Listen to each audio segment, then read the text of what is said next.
Hi అందరికీ నమస్కారం. ఈరోజు ఈ వీడియోలో మనకు 2026 అదేవిధంగా 27 సంవత్సరానికి బడ్జెట్లో వ్యవసాయానికి ఎన్ని వేల కోట్ల బడ్జెట్ను కేటాయించారు అనేది తెలియజేస్తాను.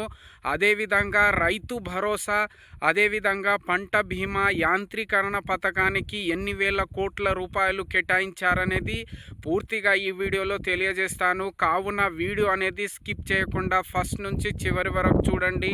అదేవిధంగా లైక్ చేయండి మరియు సబ్స్క్రైబ్ కూడా చేయండి.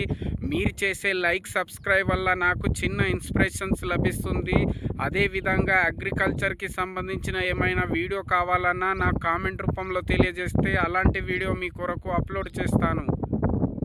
సో తెలంగాణలో 2026-27 వార్షిక బడ్జెట్లో రూపాయలు 23,179 కోట్ల వ్యవసాయ శాఖలకు కేటాయించడం జరిగింది.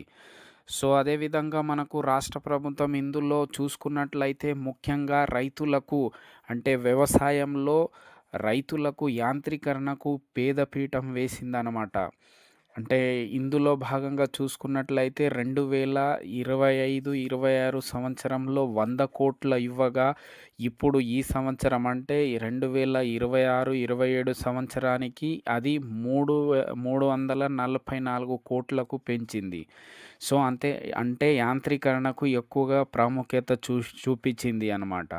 సో అదేవిధంగా చూసుకున్నట్లయితే రైతు భరోసాకు 2 సీజన్స్ కలిపి అంటే ఖరీఫ్ అలాగే రబ్బీకి 2 సీజన్లకు కలిపి మొత్తం 18,000 కోట్లను రైతు భరోసాకు కేటాయించడం జరిగింది. ఖరీఫ్లో 9,000 కోట్లు అలాగే రబ్బీకి 9,000 కోట్లు ఈ 2 కలిపి 18,000 కోట్లు 2026 అదేవిధంగా 27 సంవత్సరానికి రైతు భరోసాకు కేటాయించడం జరిగింది. సో అదేవిధంగా మనం చూసుకున్నట్లయితే పంట బీమాలకు 2026-27 సంవత్సరంకు గాను రూపాయి 1,886 కోట్లను కేటాయించడం జరిగింది. సో అదేవిధంగా ఇంతకుముందు మనకు ఈ పంట బీమా అమలుకు చేయడం లేదు తెలంగాణ ప్రభుత్వం. కానీ ఇప్పుడు ఈ సంవత్సరం వచ్చేసరికి అంటే పంట బీమాలకు విధి విధానాలు ఖరారు చేసి అలాగే వానాకాలం సీజన్ నుంచి అమలు చేయడానికి సంకల్పంతో ఉంది తెలంగాణ ప్రభుత్వం. సో అదేవిధంగా మనం చూసుకున్నట్లయితే రైతు ఆదాయం పెంచడమే లక్ష్యంగా రాష్ట్ర ప్రభుత్వం ఈసారి బడ్జెట్లో సన్న రకం వరి సాగు చేయడానికి అంటే వరి సాగు ప్రోత్సహించడానికి భారీగా ప్రాధాన్యత ఇచ్చిందనమాట. మనం చూసుకున్నట్లయితే 2026-27 సంవత్సరంకు గాను సన్నాలకు విక్రయించినందుకు రైతులకు బోనస్గా ఇచ్చేందుకు ఏకంగా రూపాయి 3,499.99 కోట్లను కేటాయించడం జరిగింది. సో అదేవిధంగా చూసుకున్నట్లయితే పశువులకు అంటే యానిమల్ హస్బెండరీ అలాగే మత్స్య శాఖ అంటే ఫిషరీకి ఇవి రెండిటికి కలిపి మనము చూసుకున్నట్లయితే 2026-27 సంవత్సరానికి 1,529 కోట్ల కేటాయించడం జరిగింది.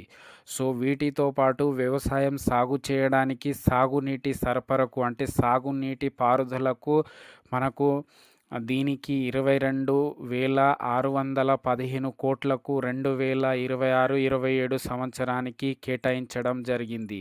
సో ఈ విధంగా చూసుకున్నట్లయితే మనకు 2026-27 సంవత్సరానికి వ్యవసాయ శాఖకి కేటాయించిన మనకు రూపాయి 23,179 కోట్ల రూపాయలు మనము వ్యవసాయ శాఖకు కేటాయించడం జరిగింది.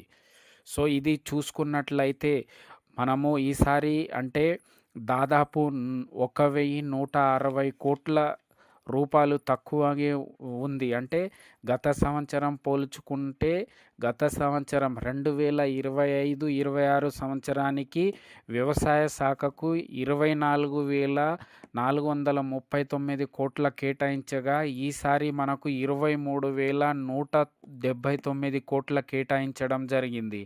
అంటే చూసుకున్నట్లయితే 1,260 కోట్ల రూపాయలు ఈసారి తక్కువగా కేటాయించడం జరిగింది.